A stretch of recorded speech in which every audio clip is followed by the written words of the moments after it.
Pues sí, pues quería agradecer a la doctora Socias por haberme invitado a participar en esas jornadas. Es un placer para mí estar aquí con todos ustedes.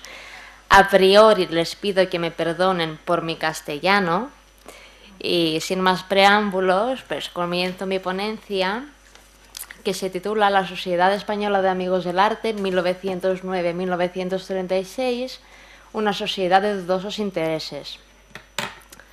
Pues empecé a indagar acerca de esta sociedad a raíz de mi investigación sobre Arthur Byrne y Mildred Stapley, hispanistas norteamericanos que entre los años 1914 y 1921 visitaron varias veces la península ibérica financiados por la Hispanic Society con el fin de elaborar estudios vinculados al arte español, periodo sobre el cual teníamos muy pocos datos. Uno de los aspectos que más me llamaron la atención no fue el hecho de que se convirtieran en art dealers, sino que lo hicieran a partir del año 1921, nada más acabar su colaboración con Archie Milton Huntington, fundador de la Hispanic Society of America. En aquella época los Byrne ya tenían una lista preparada con todo tipo de piezas que estaban disponibles a la venta y también tenían una lista de clientes interesados en adquirirlas al otro lado del Atlántico. Perdón. Este descubrimiento me llevó a investigar los beneficiosos contactos que consiguieron los Byrne en España durante los años que trabajaron para la Hispanic Society of America. Especialmente fructíferos para ellos fueron los lazos que establecieron con los principales aristócratas de la época, que en la mayoría de los casos poseían importantes colecciones de arte y que casualmente, o quizás no tan casualmente, formaban parte de la Sociedad Española de Amigos del Arte. Es así que desde aquel momento focalicé mi atención acerca de los objetivos y los intereses que tenía esta sociedad. Respecto a la bibliografía existente, debemos decir que las aportaciones de Gaya Nuño, de Álvarez Lopera y de Mateos Pérez, entre otros, nos han sido de gran utilidad a la hora de introducirnos en el mundo de los amigos del arte, pero que sus estudios se limitan a comentar aspectos parciales de dicha sociedad. A pesar de las limitaciones, pronto descubrimos diversas herramientas que nos han permitido profundizar acerca del funcionamiento de esta sociedad, como son los lujosos catálogos de las exposiciones que realizaba la misma, igual que la bien editada revista denominada El Arte Español, también publicada por la misma, que difundía a nivel peninsular e internacional sus objetivos y sus propósitos, y asimismo de gran utilidad nos ha sido la prensa de la época y la correspondencia existente entre los diversos miembros de la sociedad, documentación custodiada principalmente en los diversos archivos madrileños. Todas estas fuentes nos permiten conocer los protagonistas, los objetivos y el funcionamiento de la sociedad, así como las exposiciones que periódicamente organizaban de artes decorativas y en menor medida sobre pintura de maestros antiguos españoles, las cuales constituían un verdadero espejo del arte español. También proporcionan información sobre quiénes eran los principales coleccionistas de la época, los tesoros que poseían, la valoración de los objetos artísticos, así como también permiten observar los diversos códigos éticos en una época que la conciencia sobre la riqueza patrimonial era muy laxa, y exportar tesoros artísticos al exterior causaba muy pocos problemas a la conciencia pública o privada. Conocida es en Europa la apreciación fina y secular por las llamadas artes decorativas y el espaldarazo definitivo que supuso la creación en Londres del Albert en Victoria Museum en 1852. En este contexto, en 1903, la duquesa de Parcent, doña Trinidad von Scholz-Helmendorf de Iturbe, una relevante coleccionista malagueña de ascendencia alemana, fascinada por los tesoros artísticos del país y las artes decorativas, impulsó, con la ayuda con otros aristócratas, la iniciativa de fundar en Madrid en 1909 la Sociedad Española de Amigos del Arte. Al principio la sociedad no tenía una sede fija, hasta que el año 1916 Se instaló oficialmente en los bajos de la Biblioteca Nacional, en el Paseo de Recoletos número 20. Formalmente la sociedad siguió existiendo hasta el año 1979, pero en la práctica dejó de funcionar en 1987 porque ya dejó de cumplir con sus objetivos fundacionales. Las actividades de la Sociedad de los Amigos fueron respaldadas y favorecidas por el rey Alfonso XIII y por otros miembros de la familia real, como la infanta doña Isabel de Borbón. Sus miembros fueron reclutados principalmente entre las filas de la aristocracia, sobre todo la madrileña, la cual contaba con importantes colecciones artísticas, pero también estaban representados otros segmentos sociales pertenecientes a la burguesía, como políticos, artistas, literatos, connoisseurs, aficionados a las artes en general. Entre sus socios podemos recordar a una nutrida nómina de aristócratas como el duque de Alba, el marqués de la Torrecilla, el conde de Casals, el conde de la Mortera, el conde de las Almenas, entre otros, y a políticos relevantes como Eduardo Dato o Pablo Bosch y Barrau, miembro también del patronato del Museo del Prado, y un largo etcétera de personalidades que ustedes pueden ver en la pantalla, las cuales formaban parte del núcleo cultural y económico del país.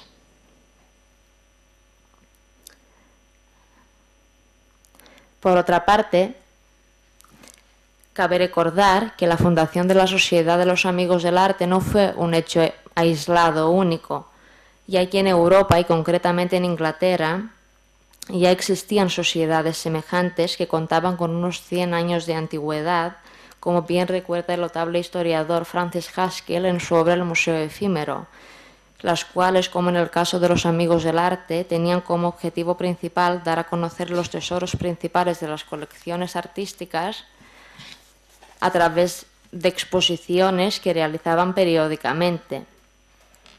Asimismo, también podemos recordar que en Barcelona, ya en 1846, existía la Asociación de Amigos de Bellas Artes, una entidad que también organizó diversas exposiciones.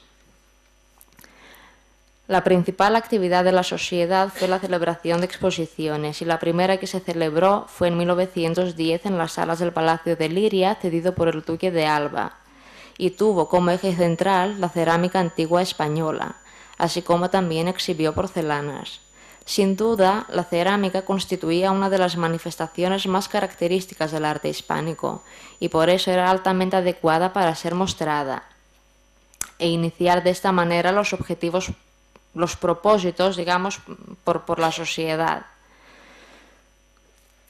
Y según la prensa de la época, la afluencia del público convirtió esta primera exposición en un verdadero éxito, hecho que animó a la realización de otras exposiciones de temática diversa.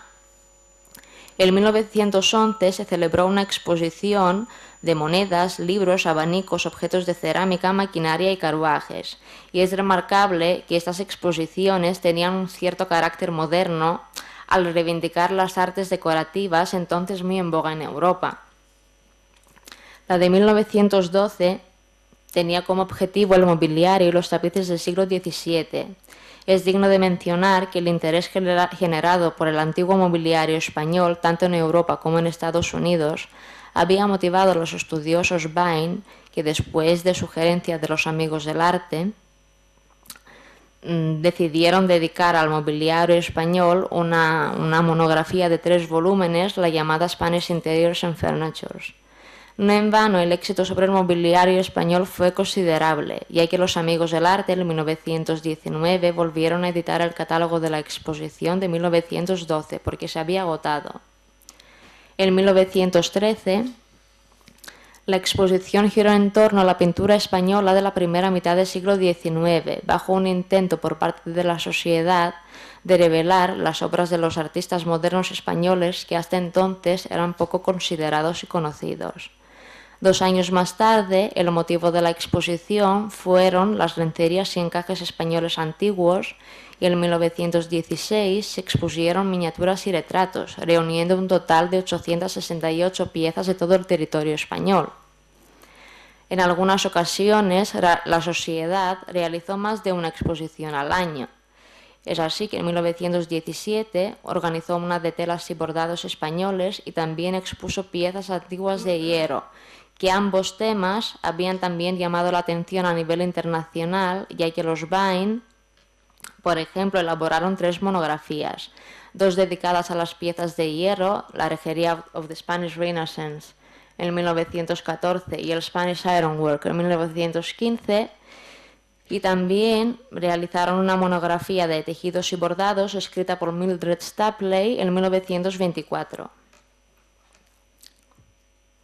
Como ustedes podrán ver, pues a lo largo de los años la sociedad iba organizando y celebrando diversas exposiciones de temática diversa, pero que ahora por falta de tiempo no podemos comentar. Pero sí que en el artículo las detallaremos. Todas estas exposiciones organizadas por la sociedad tenían muchos elementos en común, pero quizás el más importante y significativo era que muchas de las piezas pertenecían a los miembros de la sociedad, hecho que ayudó a aumentar enormemente el prestigio de la joven institución. Pero también es importante destacar que la sociedad contaba con la participación de diversas instituciones, archivos, museos, bibliotecas y conventos que gustosamente accedían a colaborar, o bien dejando a su disposición piezas para el montaje de las exposiciones o dejando la documentación necesaria para la elaboración de los catálogos de las exposiciones y la revista de la sociedad. Como ejemplos podemos citar a la Real Academia de Bellas Artes de San Fernando, la Real Academia de la Historia, el Ayuntamiento de Madrid, el Archivo Histórico Nacional, entre muchas otras. Un aspecto organizativo interesante es que cuando habían otras personas o instituciones que deseaban concurrir en las exposiciones, las piezas eran examinadas por una comisión ad hoc de la sociedad y acordaba con sus dueños las cuestiones relacionadas con los seguros y el transporte. Sin duda, fue un buen sistema para controlar la calidad de las piezas artísticas. Cabe también destacar que la Sociedad de los Amigos del Arte llegó a gozar de gran admiración por parte del público, ya que consiguió despertar el interés de los visitantes, concienciándoles acerca de la riqueza de su patrimonio, artístico. Además, impulsó la creación en varios museos a nivel nacional, como por ejemplo el Museo Municipal de Madrid, que se fundó consecuentemente al éxito de la Exposición de Antiguo Madrid celebrada por los Amigos del Arte en 1926. Otro caso parecido es la creación del Museo del Traje, que debe su fundación a la Exposición del Traje Regional e Histórico celebrada por la misma sociedad en 1925. El éxito de la sociedad no se limitó solamente al gran impacto que consiguió a través de las exposiciones o en el número de los visitantes. Desde el año 1910, las exposiciones iban acompañadas por catálogos ilustrados con lujosas portadas, donde se detallaban tanto las piezas como los propietarios de las mismas. Cabe decir que había una comisión que, ante el considerable número de las piezas, seleccionaba las fotografías y los dibujos de los ejemplares más representativos para incluirlos en los catálogos. Un aspecto cualitativo es que los catálogos contaban con una introducción que tenía un carácter divulgativo y pedagógico, firmada cada vez por distintos miembros de la sociedad y también por historiadores del arte y literatos. En ediciones posteriores, la sociedad, y para obviar el alto coste de los catálogos, procuró editar pequeños folletos sin ilustraciones que servían como guía a las exposiciones y que más fácilmente llegaban al alcance de todo tipo de público. El éxito de los catálogos debió de ser remarcable, ya que la sociedad, a partir del año 1912, empezó a editar su propia revista trimestral, la denominada El Arte Español, que hacía propaganda de las actividades de los Amigos del Arte, tanto de las exposiciones que organizaban como de los monumentos y las piezas que restauraban, destacando la importancia de su conservación para el patrimonio del país. Además, la revista hacía hincapié en diversos temas de interés artístico, como los numerosos castillos que estaban repartidos por toda la península, la obra de los principales pintores españoles, las arquitecturas más destacadas del país, entre muchísimos otros temas, que todos eran recogidos y elaborados por diversos historiadores del arte, como Elías Tormo, Vicente Lampérez, Lafuente Ferrari, entre otros, así como miembros de la sociedad como Pablo Bosch, conde de las Almenas, el barón de la Vega de Hoz, entre otros. Un apartado de la revista que nos ha llamado la atención es el dedicado a la venta de obras de arte españolas en el mercado internacional. Como hemos mencionado anteriormente, en aquella época existía una conciencia pública y privada bastante laxa en lo referente a la exportación de las obras de arte. Tema sumamente interesante, pero en el que ahora no entraremos por falta de tiempo. Sin embargo, aportaremos algunos datos. Así hemos visto en la revista noticias en las que se alegraban de que una obra española alcanzase un precio elevado en las subastas, ya que consideraban que podía aumentar el prestigio internacional del arte hispánico. Otro episodio en este sentido, pero un poco contradictorio con el caso anteriormente citado, es el debate público que se generó con el fin de evitar la exportación de un cuadro de Van der Goes. En 1913, noticia que provocó cierto malestar en la opinión pública española y un intenso debate en las páginas de la revista de la Sociedad.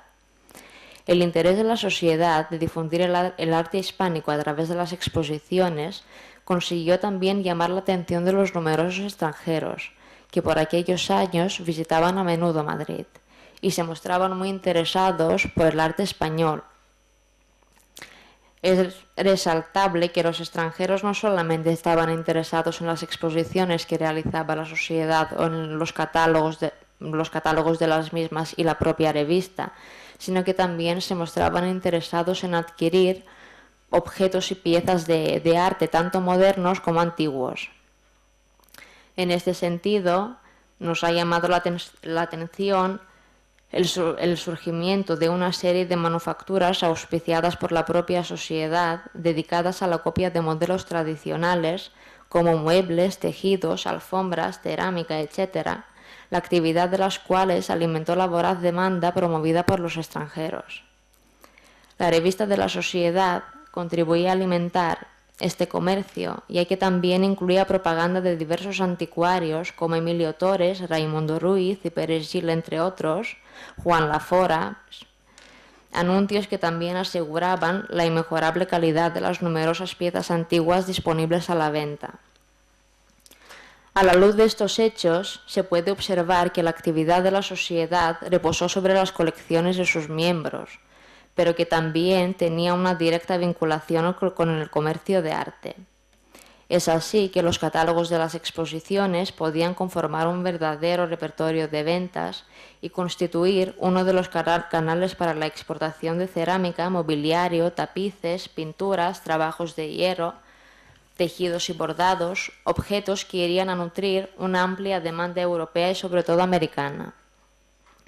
En vista de esas actividades, nos podemos preguntar si sería descabellado por nuestra parte pensar que las exposiciones de la sociedad sirvieron como trampolín, pasando de la divulgación del arte hispánico a la venta del mismo. Ya que es digno de mencionar que muchos de los miembros de la sociedad tenían una doble actividad o una ética sui generis, porque si bien sus declaraciones públicas se manifestaban como defensores del patrimonio hispánico, a la vez se comportaban como intermediarios o marchantes, tramitando la exportación de obras de arte hacia Europa y Estados Unidos. Un caso conocido y significativo es el Marqués de la Vega Inclán, pero que no vamos a entrar otra vez a explicarlo porque el doctor Richard Kagan ya lo ha detallado profundamente y estamos de acuerdo. Pero lo que quiero decir es que el Marqués de la Vega Inclán tuvo un papel muy activo dentro de la sociedad, ocupando diversos cargos directivos como el de secretario, del miembro de la junta organizativa, vocal, etc. y como también ha tocado el tema de los Madrazo, decir pues que como estaban tan vinculados con Vega Inclán, pues que los Madrazo también formaban parte de la Sociedad de los Amigos del Arte y también se ven involucrados en actividades de compra, venta y explotación del patrimonio artístico. Otro caso significativo es el de Duque de Alba, un personaje de gran prestigio y contactos a nivel internacional y que gozó también de los más prestigiosos cargos dentro de la sociedad. Aprovechándose de su situación social, en 1920 organizó en Londres una exposición de pintura española donde figuraban, entre muchos otros artistas, obras de Greco, de Goya, de Velázquez, de Zurbarán y Murillo. El evento se realizó en colaboración con los miembros de la Royal Academy y con la ayuda del director Aureliano Beruete, miembro también de la Sociedad de los Amigos del Arte. También en este evento quisieron colaborar otros miembros de la sociedad, enviando pinturas de Goya y que formaban parte de sus colecciones particulares, como fueron los casos del Duque de Montellano, del Conde de Villagonzalo y del Marqués de la Torrecilla. Las obras de los maestros antiguos gozaron de una buena crítica en Londres, pero además de estas se presentaron en la exposición otras de artistas modernos que no gozaron del mismo favor del público. Pinturas que, según comenta Francis Haskell, le resultó alarmante descubrir que estaban a la venta. Otra interesante figura es la del Conde de las Almenas, miembro también de la sociedad, en la que desempeñó el cargo de secretario, entre otros. Como todos ustedes saben, ya que este tema ha sido tratado por diversos investigadores, el Conde de las Almenas, estando en una difícil situación económica, se vio obligado en 1927 a vender su colección en Estados Unidos a través de subasta organizada por la American Art Association. Para que se llevara a cabo dicho acto, la ayuda de los Vine fue imprescindible, ya que fueron ellos los que se encargaron de catalogar todas las piezas de su colección, bajo el título Important Medieval and Early Renaissance Work of Art from Spain. Otro episodio muy significativo fue la venta de la colección española de Herbert Weisberger, que era miembro también de la Sociedad de los Amigos del Arte, y que su colección se vendió con rotundo éxito en Estados Unidos en 1921 bajo el nombre Spanish Art Treasures.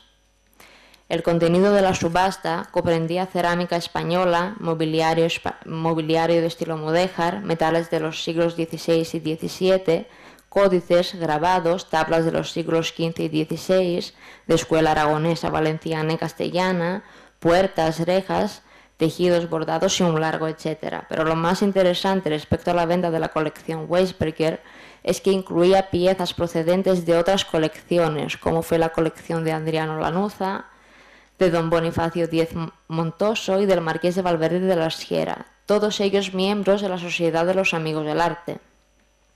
Asimismo, New York Times daba noticia de dicha subasta y confirmaba la antigüedad de las obras, que también comentaba que muchas de estas piezas procedían de varias colecciones particulares y conventos españoles, y a la vez confirmaba que algunas de las obras pertenecientes a la colección Weisberger aparecían en los principales libros y revistas ilustrados del arte español, entre los cuales figuraban los catálogos de las exposiciones realizadas por la Sociedad, la revista editada por la Sociedad y también las monografías ilustradas de los Vine. En síntesis, y para poner punto final a nuestra ponencia, cabría destacar la doble ética de muchos miembros de la Sociedad de los Amigos del Arte, que si bien por un lado hacían una defensa de los bienes artísticos españoles, por la otra no tenían ningún problema a la hora de transferirlos hacia el exterior.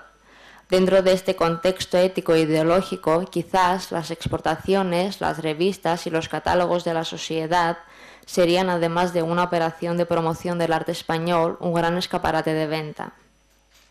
Realmente el tema de la Sociedad de los Amigos del Arte es complejo, pero a la vez es muy fascinante, porque es como una galaxia que incluye diversas estrellas, pero también agujeros negros que merecen toda nuestra atención.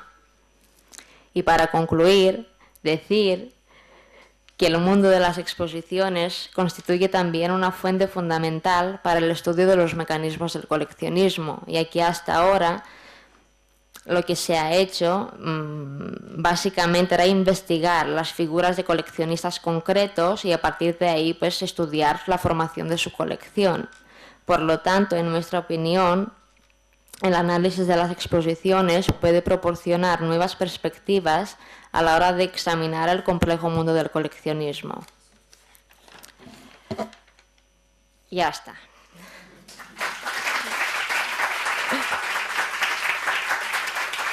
Pues os quería contar más cosas, pero tuve que recortar porque sabía que no iba a tener tiempo y me he perdido un poco.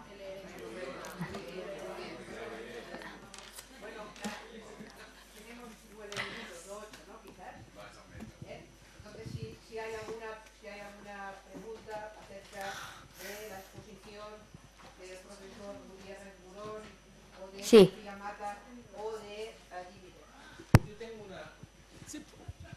¿Se puede aclarar el papel de los Vine en este venta de 21 Spanish Art Treasures en Nueva York? Porque si tienen que ver los Vine. Sino, ¿cuál era el papel de los Vine en esta venta? Yo conozco muy bien. En la colección de Weisberger, ninguno. Ninguno, pero lo que sí sabemos es que muchos objetos de la colección de Herbert Weisberger aparecían en los principales catálogos, o sea, de los libros de los Vine. O sea, el mobiliario, o sea, piezas hechas de hierro y eran estudios hechos por los Vine. Así que vemos muchas piezas de la colección Weisberger que aparecen ahí. Porque lo interesante es que los libros de Vine servían como catálogos de venta. Sí, también, que lo ha dicho también el doctor Cáceres. Pues sí, es verdad, es verdad. Yo quería darle enhorabuena. Llevo desde el año 95 estudiando en la Sociedad de Amigos del Arte. No sabía que había alguien más haciendo lo mismo que yo. Pues yo acabo de empezar. Yo hice mi tesis doctoral sobre el Palacio de la Moncloa y al estudiar el Palacio de la Moncloa, lógicamente, me encontré con la sociedad. Sí. Me costó casi 8 años conseguir encontrar el fondo de la Sociedad de Amigos del Arte. Yo quisiera que pudiéramos colaborar porque estoy decidida a hacer una gran exposición y quisiera contar con sus valores. Pues estaría encantada porque yo, o sea, sigo buscando estos fondos y me he vuelto loca. Así que yo los tengo localizados todos. Costó muchos años, pero están localizados. Así que si podemos trabajar juntas será fenomenal. Pues sí, pues yo encantada, encantada. Yo también, ¿eh? Hacemos una exposición y luego la vendemos.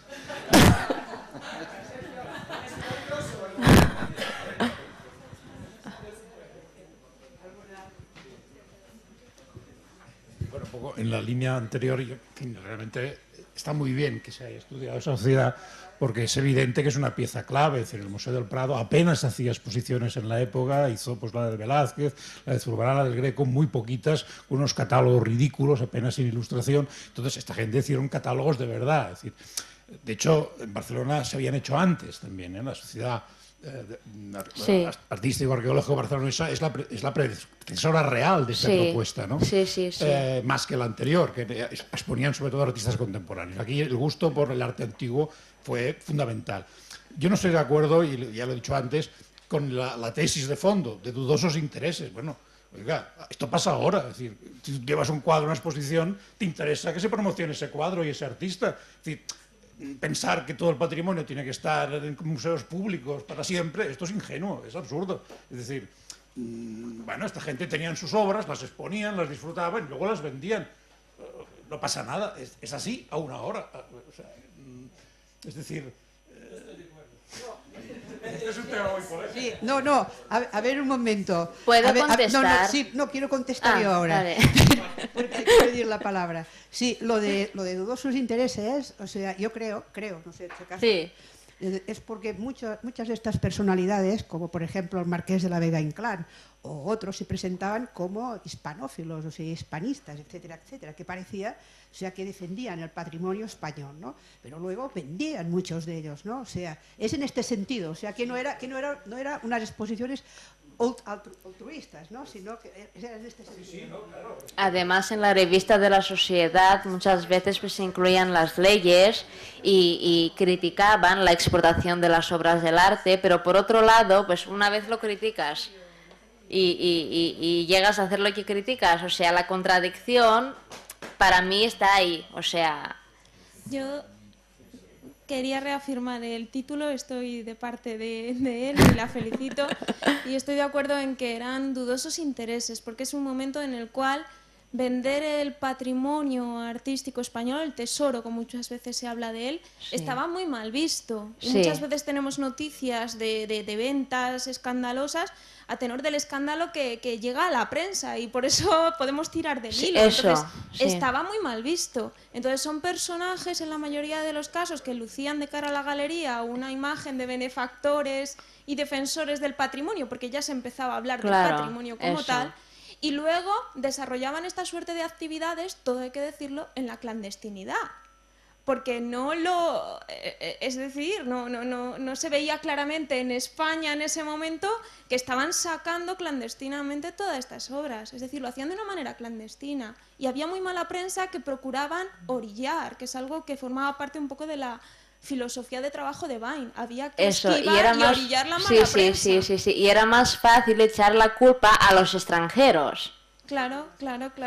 Era más fácil pensar que venían los rapaces Eso. americanos con muchos dólares a rebañar nuestro patrimonio, que pensar que lo estábamos vendiendo porque no interesaba y queríamos hacer un buen negocio. Siempre es mejor pensar que los malos son otros, que nosotros somos estupendos. Pues estoy de acuerdo. Bien, Muy yo estoy de acuerdo con Basegoda, porque, vamos a ver, una cosa es la Sociedad Española de Amigos del Arte y otra cosa son los miembros de la Sociedad Española de Amigos del Arte. Creo que hay una diferencia abismal entre esas dos cosas. Que la Sociedad Española de Amigos del Arte ha hecho, por la historia del arte en España, cosas que no ha hecho ningún Ministerio de Cultura posterior. Y estoy de acuerdo. Bien. Entonces, cuando se habla de los miembros, hay que tener cuidado también con quién miembros. Es decir, ha salido el Duque de Alba. Sí. Bueno, la Casa de Alba es la única casa que conserva todo su patrimonio. No se le puede dejar en esa duda. Si alguien ha conservado... ¿Cómo que no? ¿Cuál lo tiene? ¿Cuál lo tiene? Sí, o sea, es que depende. No tiene la Venus del Espejo, no tiene la... pero de antes, no de la época del Duque que sale ahí. O sea, la Casa de Alba ha sido una de las casas que ha patrocinado el arte en España, que ha ayudado a la investigación y que más ha favorecido. Y, por cierto, no sé si conocéis una asociación que se llama... Bueno, yo no sé si existe o no, que se llama Hispania Nostra, que se fundó en 1976, que yo fui secretario de esa asociación y se fundó como los Amigos del Arte, recurriendo a quién, a los que tenían dinero para colaborar. En aquella época era los del siglo XXI, Club siglo XXI. ¿Que miembros de la sociedad de Hispania Nostra han hecho negocios? Pues puede ser, pero la sociedad, vamos, si no teníamos un duro, si no se vendía nada, si estábamos de prestado. Y yo creo, desde luego con Basegoda, que hay que distinguir en miembros de la Sociedad Española de Amigos del Arte y en la Sociedad de Amigos del Arte. Y luego que nos tenemos que rasgar las vestiduras. Sí, don Pedro de Madrazo en el siglo XIX decía que la desgracia del arte es que es cosa de ricos. Y mientras el arte sea cosa de ricos pasará esto. Y hay que ser prácticos. Sí, bien, pero bueno, pero era así. El arte ha sido siempre cosa de ricos. Y en la época en la que la rica era España, pues se llevaba lo que era. Y en la otra época, pues eran los americanos. Y dentro de poco, pues eran otros. Pero que... Esos catálogos que nos ha enseñado Dimitros acaban pareciendo a catálogos de subastas de los que publicaban los americanos cuando vendían allí. Sí. Todo se exponía de la misma manera como nos lo han enseñado. Esas exposiciones que se hacen aquí son las exposiciones previas a una gran venta. Esos catálogos no proponen el estudio de nada. No, el de la Fuente Ferrari que no. Hombre, sí, bueno, si hablamos de la Fuente Ferrari, sí, pero hay una salida No, inmensa. es que yo me he referido al nombre de la Fuente Ferrari, pues como historiador del arte... Pero ha salido el catálogo de todos los que estaban al principio. Hombre, claro, es que más la Fuente... porque también era miembro. Pero en cuanto a la publicidad, nosotros estamos dentro de lo mismo, porque aquí veo Fundación Caja Murcia, Generalitat Cataluña, Ministerio de Cultura, nosotros también estamos obedeciendo a esto. Hombre, si es que es lógico que los catálogos de la publicidad, me parece lo más normal. ¿Cómo la van a llevar? Pero si no es una cuestión de publicidad, es del tipo de catálogo que es. Bueno, es que, a ver cómo se hace otro. Cualquier catálogo que haya ahora de una exposición, ¿quién lo patrocina? Nosotros no, porque no tenemos dinero. Lo patrocinan los que tienen las obras de arte. No, yo no estoy hablando de eso, estoy hablando de la finalidad última de ese tipo de catálogo. Parece un catálogo de subasta. Eso es una intencionalidad que yo no creo que tenga. De todas formas, vamos a ver, yo recuerdo en los años 60 hubo un museo municipal en Baeza que editó un catálogo y ponía en el catálogo, en la frontispicio del catálogo ponía Museo Municipal de Baeza, exposición y almoneda permanente. Entonces, pero, eran sinceros. Y esta sociedad, un poco más sutilmente, pero están empleando una serie de recursos formando un grupo. Voy a decir una cosa, porque no estoy de acuerdo con que no hubiera legislación y muy dura y muy estricta y tal. Lo que pasa es que solamente constituyendo un grupo de la fortaleza, poder, influencia, etcétera, de esa enorme lista que nos ha enseñado, se puede uno saltar todo lo saltable. Estoy de acuerdo. Bueno, pues no es verdad, pues eso habría que estudiarlo. Este país es un país